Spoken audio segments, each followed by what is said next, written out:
I need my clicks. I got a kid on the way. Let's talk about DK Oldies.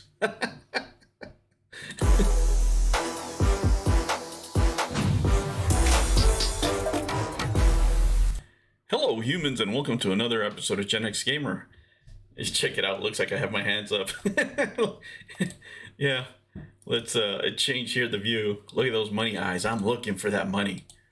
Guys, whenever there's a hot topic on YouTube by YouTubers, especially when it comes to criticizing a company, right? It's always a money maker. It always creates revenue for a lot of YouTubers, especially the bigger they are, the more money they get, right? And a lot of people started talking about DK Oldies a while back ago. It's only recently that larger YouTubers have gotten into the chasing of them clicks, right?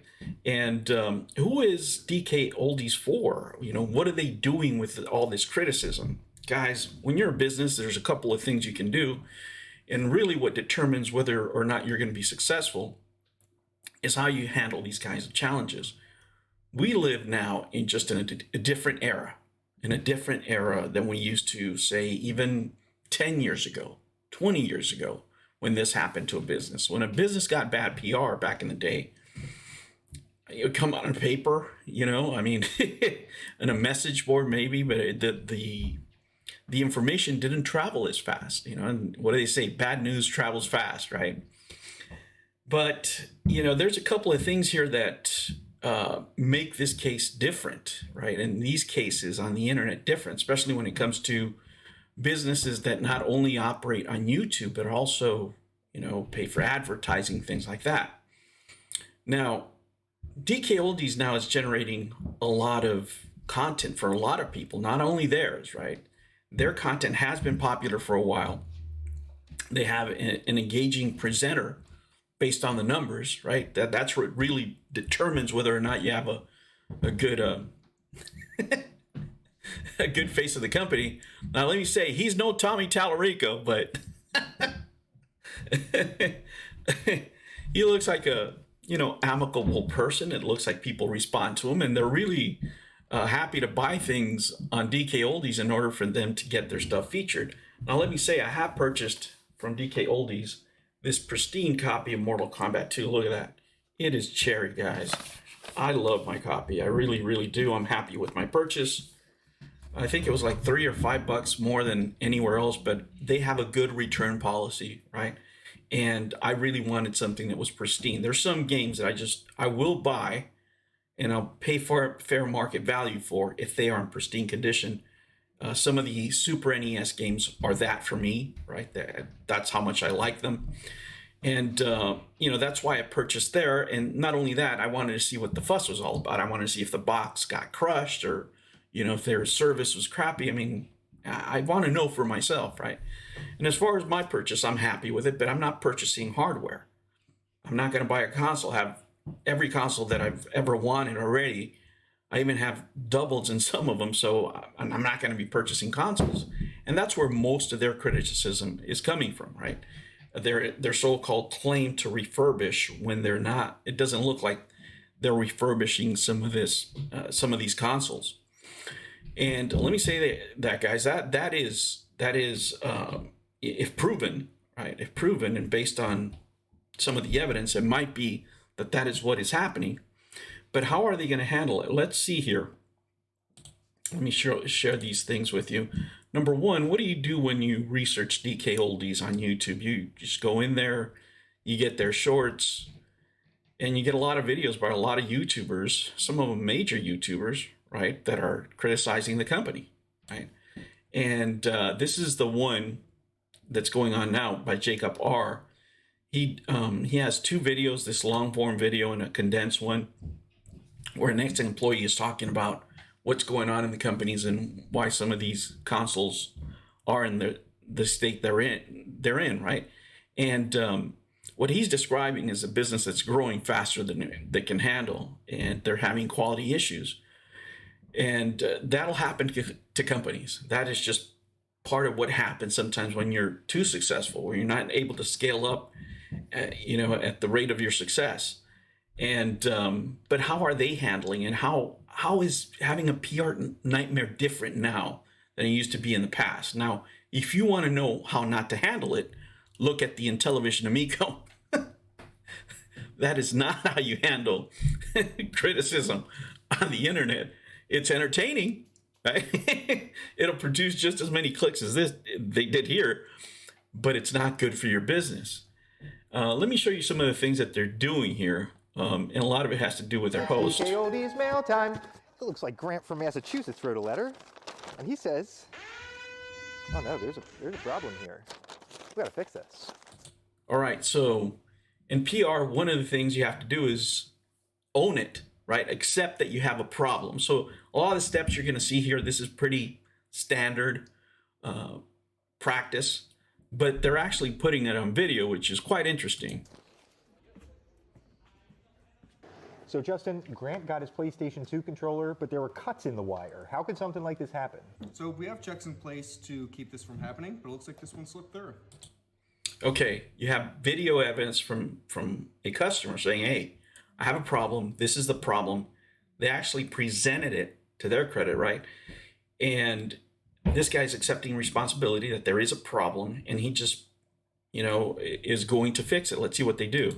Well, what can we do for Grant? I'm going to make a replacement order for him. He can keep what he has. We're going to expedite the shipping for the replacement order. And I'm going to add some store credit to his account. So what you're saying is he can keep his stuff, plus we're sending him new stuff, and he gets a store credit on top of it? Yeah. Well, Justin, what can we do to stop this going forward? Add another check to stop this from happening to anybody else.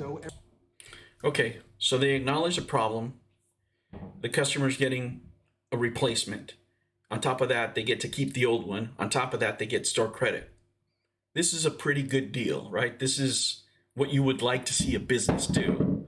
Now, guys, this is not a video defending DK Oldies, right? This is a video analyzing what they're doing and if it will work or not. It's definitely the steps you would like to take as a business when addressing problems, issues that you have. Now, there's broader issues that were brought up on the other video, but this is a great step in order for you to accept responsibility to say, yes, I do have a problem, but I'm working on it, trying to make it better. Now, what makes the message, malleable for present DK Oldie customers is that they're engaged with their, the face of the company. This guy, whether you guys like it or not, he creates a response. People like him. A lot of people say he's corny, he's too vanilla. Regardless, the numbers don't lie. The guy's getting a lot of views, so they're not going to change that part of their equation. Everything's going to get an additional check before it gets shipped out. I think that sounds great. We try to do the best we can, but sometimes mistakes will happen. We're always looking for ways to solve the customer's issue and then find a way to make sure it'll never happen again. If you have a problem with your order, please write to us and I'll help you out, just like I did for Grant.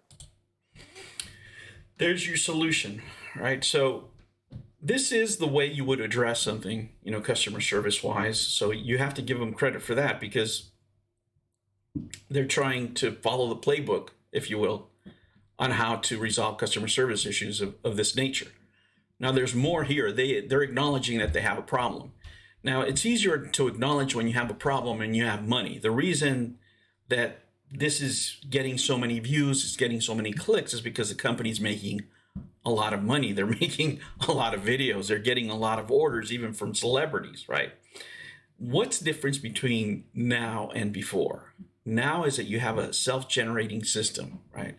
With the monopoly that YouTube is along with Google. Those are the number 1 and number 2 search engines. And if DK Oldies is paying for advertising, for example, not only in this platform, but in other platforms, what do you think is going to happen? Their views are going to go up, right? All engagement is positive engagement for a business because that moves you up the so-called algorithm or whatever people want to call it. The more people talk about you, the more you're going to show up in search results, not only in one of their revenue streams, which is YouTube, but their advertising arm, which is Google. So even the criticism is helping them up, moving them up in the rankings. And it'll move them up with people that are basically their customers, right? Which is a casual customer that's just doing